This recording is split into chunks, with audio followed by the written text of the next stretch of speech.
Kembali lagi ya teman-teman ya. Oke, saya share kembali ya. Udah terlihat ya? Terlihat. Kita ke nah, karena udah build sukses, artinya di sini saya cukup jalankan dulu aplikasinya. Kita lihat apa yang terjadi sih ketika saya menginstal Spring Security pada aplikasi saya. Kira-kira apa yang terjadi ya? Di sini saya akan coba ya. Teman-teman tadi pada saat saya menjelaskan, saya menyatakan bahwasanya ketika saya menginstal Spring Security pada aplikasi saya, yang terjadi pada aplikasi saya apa teman-teman?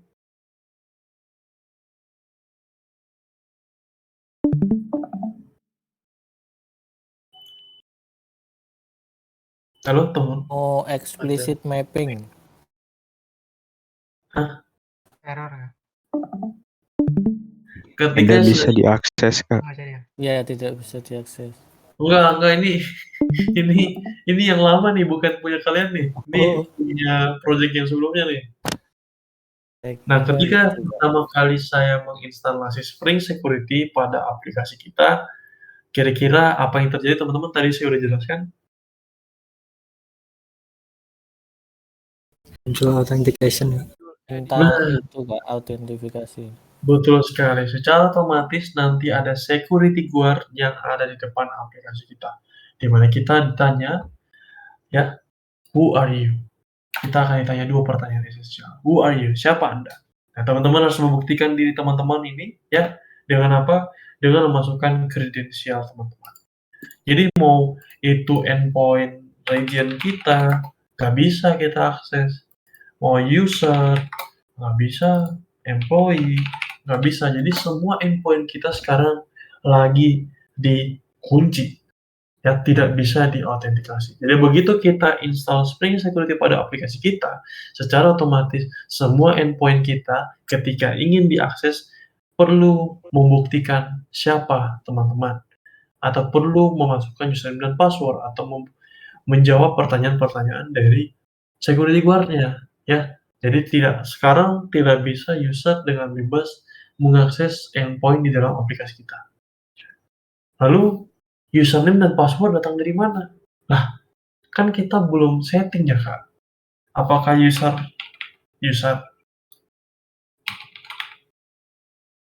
bukan loh, bad credential. Wah, luar biasa ya, sampai ada validasinya loh, udahan. Ya, bad credential.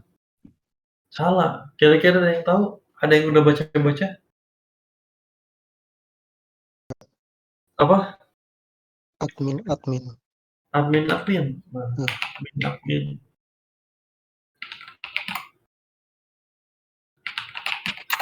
Admin. Salah juga nih, bad credential. Ya, jadi sebenarnya, ya, username dan password-nya itu secara otomatis di-generate oleh Spring Boot-nya. Username-nya adalah user, dan password-nya adalah ini, teman-teman. Lihat, using generated security password. Ya, secara otomatis, ya, nantinya ketika kita menjalankan aplikasi kita, password-nya akan di-generate secara random oleh Spring Boot-nya. Nantinya cara mengaksesnya dengan cara teman-teman copy kredensialnya, paste di sini, username apa, username user, dan teman-teman berhasil untuk sign in. Ya, saya mengakses user, bisa. Saya mengakses region, bisa. Saya mengakses country, juga tetap berhasil. Ya, kenapa? Tadi kan kakak bilang semua endpoint-nya membutuhkan autentikasi. Iya, kenapa kita tidak perlu lagi memasukkan username dan password? Kenapa? Ada yang tahu? Karena sudah tersave. Nah, sessionnya sudah Karena udah tersimpan. sesuai, Kak. Karena udah ada prinsipalnya, ya. Session kita udah disimpan nih di laptop kita. Ya, bagaimana caranya kita tahu? Ya, dengan cara ya tadi ya, ini kan harus terautentikasi nih baru kita baru bisa kita akses, ya. Kalau saya hapus, Misalnya nih, saya ke country, saya ke employee. Ini kan bisa nih teman-teman ya, bisa ya. Lihat, cukup saya sekali memasukkan username dan password kan bisa. Bagaimana kalau saya hapus sessionnya? Saya delete. Ya, sessionnya saya delete, saya reload. Udah nggak bisa. Saya mau ke employee sekarang, minta autentikasi. Ya, artinya semua endpoint kita harus autentikasi. Tapi kenapa pada saat kita cukup memasukkan user dan password yang diberikan oleh si Spring Security-nya, itu kita dengan mudah bisa mengakses endpoint lain, bisa mengakses endpoint region dengan gampang, padahal kan harus autentikasi. Ya, teman-teman tidak lagi perlu masuk username dan password. Kenapa? Karena prinsipal kalian ya itu udah disimpan di dalam session, ya, di dalam prinsipal. Oke, lalu sekarang ya, kemudian apalagi nih? Logout itu sebenarnya udah ada nih. Tuh, are you sure you want to logout? Keren sekali ya. Sudah disediakan semua nih. Tinggal kalian logout. You have been signed up. Ya, ada notifnya juga ya. Ada validasinya. Gitu. Luar biasa ya. Berarti sekarang teman-teman ya, muncul satu pertanyaan. Kak, lalu bagaimana ketika saya mau username-nya itu admin, password-nya itu admin, saya nggak mau mengikuti yang seperti ini. Nah, ini kan ribet ya Kak ya, kita harus copy paste terus-menerus. Ya wes, ya sebenarnya teman-teman bisa mengganti di dalam environment variabelnya. Ya, teman-teman bisa mengganti di dalam, kalau saya bilang mengganti di dalam environment variable, artinya saya mengganti di dalam file properties. Betul sekali, di dalam Application properties. application properties. Nah, di sini ya, saya bisa mengganti apa? Saya bisa mengganti ya. Sini saya kasih komen aja. Setting create.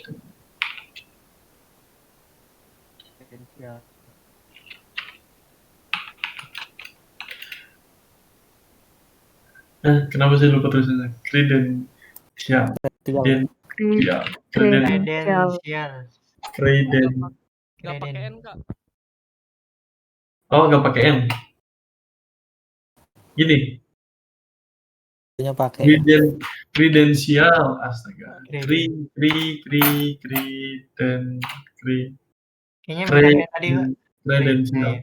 Betul ya? Oh ya betul ya. Credensial. Aduh, mulai lupa nih ya. Kemudian kredensialnya bisa kita setting ya dengan apa? Dengan kita memanggil Spring ya, dimana kita memanggil Spring, kita kasih tahu Spring Security bahwa user name-nya itu sama dengan apa? Admin. Ya, kemudian di sini saya duplikat aja, sama Spring Security user apa? Password. Ya. Ini simple sekali ya. Nah sekarang karena kita ada merubah di dalam apa namanya application properties atau di dalam environment variable kita perlu clean and build lagi ya. Ya sekarang nanti teman-teman tidak lagi melihat generate password itu.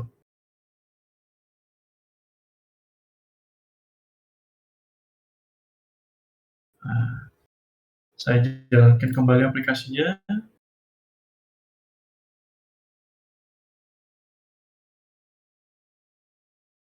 Oke, nanti secara otomatis ya,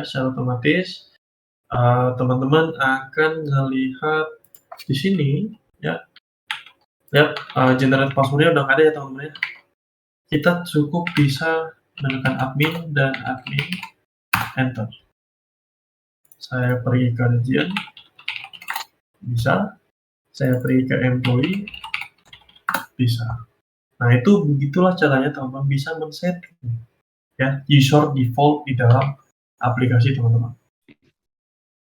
Muncul satu pertanyaan Pak, lalu bagaimana kalau saya memiliki lebih dari satu user Kak? Wah ini yang menjadi sebuah pertanyaan ya. Bagaimana kalau saya lebih dari satu user Kak? apa yang terjadi? Ya, apa yang harus dilakukan? Nah, teman-teman, yang harus teman-teman lakukan, ya teman-teman harus melakukan konfigurasi, ya. Kita perlu mengkonfigurasi. Konfigurasi apa? Konfigurasi authentication manager-nya, teman-teman. Ya. Jadi di sini, saya akan menjelaskan dulu teman-teman bagaimana kalian bisa setting authentication teman-teman menggunakan atau menggunakan RAM atau in memorial. Jadi kita masih melakukan hard coding.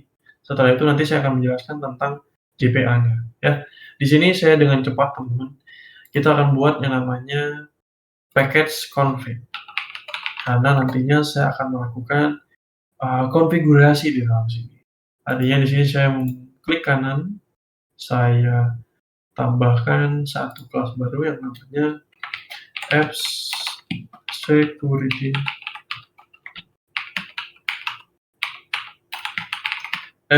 configuration, di mana nantinya di dalam kelas ini, ya, kalau teman-teman mau melakukan konfigurasi pada Spring Security, ya teman-teman cukup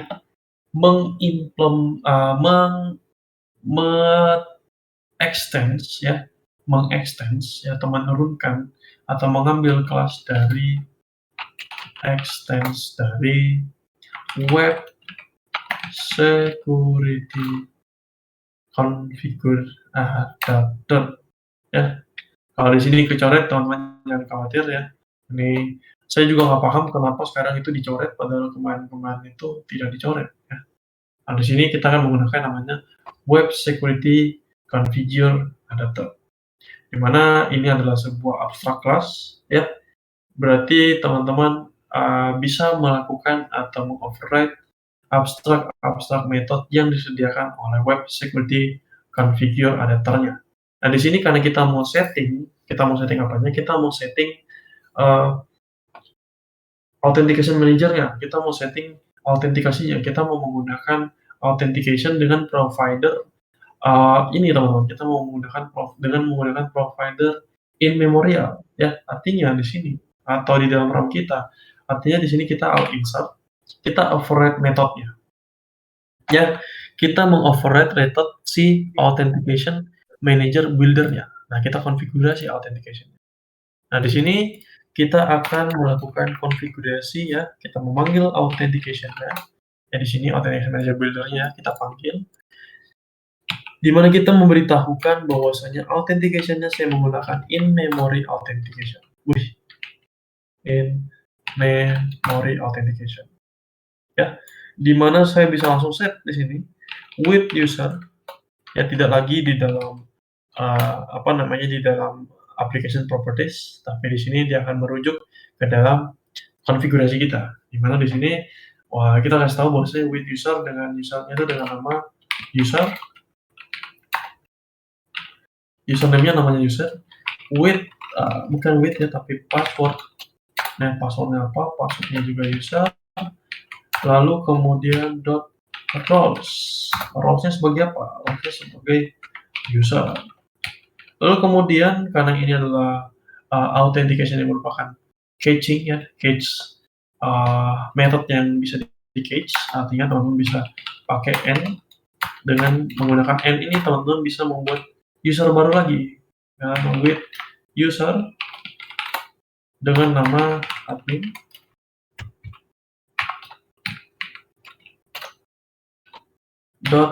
password dengan passwordnya adalah admin, dan terakhir ada roles, ya. Di sini saya akan menjadikan admin ini sebagai roles admin, ya. Lalu kemudian nantinya cukup, ya, sampai sini, ya. Lalu kemudian di sini, ya, karena authentication kita membuat in memory authentication, dan authentication manager builder ini akan mereference pada sebuah password encoder, ya. Karena di sini kita masih menggunakan plain text, tidak menggunakan by encryption, ya. Artinya kita perlu beritahukan bahwasanya public, di sini public password encoder, kita boleh tahu si password encodernya bahwasanya ini kita tidak menggunakan no of password encoder, tidak menggunakan password encoder, kita langsung mengambil objek yang itu sendiri. Dan nantinya kita akan memberikan anotasi @bin. Ya, @bin ini ya, ini merupakan satu anotasi di mana ketika aplikasinya dijalankan, objek tersebut akan di-load pertama kali atau langsung dieksekusi. Jadi kalau teman-teman menambahkan anotasi @bin di atas metode, artinya nantinya ketika aplikasinya dijalankan, ya, objek ini akan dibuat ya pertama kali. Objek ini akan dipanggil pertama kali atau metode ini akan dijalankan pertama kali. Seperti itu. Ya. Kemudian di sini karena kita akan menggunakan ini sebagai konfigurasi ya web security, di sini teman-teman tambahkan anotasi enable web security. Lalu kemudian nanti teman-teman menambahkan harusnya ya cukup sih. Ini karena konfigurasi kita tambahkan add configuration.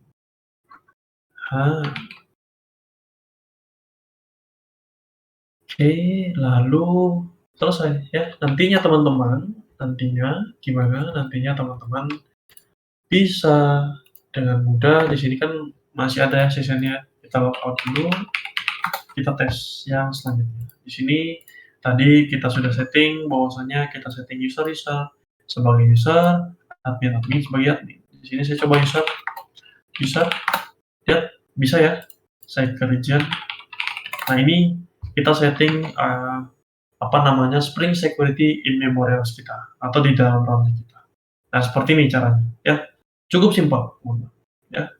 Ini kita setting security kita pada atau di dalam RAM kita. Jadi ini akan disimpan di dalam RAM kita, ya. Begitu pula dengan admin, ya. Di sini saya logout. Saya akan sign in menjadi admin, ya bisa ya. Kemudian saya di sini /region, nah bisa ya. Employee, bisa ya. Nah, kita berhasil login sebagai admin. Nah kemudian, Kak, boleh nggak sih halaman region ini kita permit off, ya. Tapi untuk halaman employee itu hanya boleh dilihat oleh admin, tapi untuk halaman usernya itu hanya boleh dilihat oleh user, ya seperti itu. Nah, kalau teman-teman ada kebutuhan seperti itu, mengatur authorization-nya atau wewenangnya dari tiap user, itu kita butuh metode yang namanya all-insert override method. Mungkin saya save dulu ya ini ya.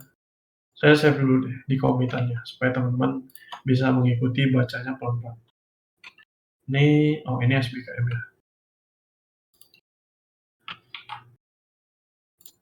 Ini saya taruh di trainer, DTS, server side, git base here.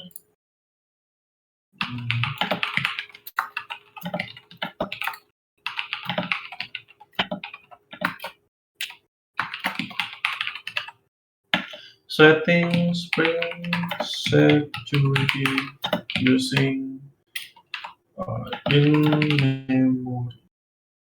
memory. Betul ya? In memory. Oke. Okay. In memory.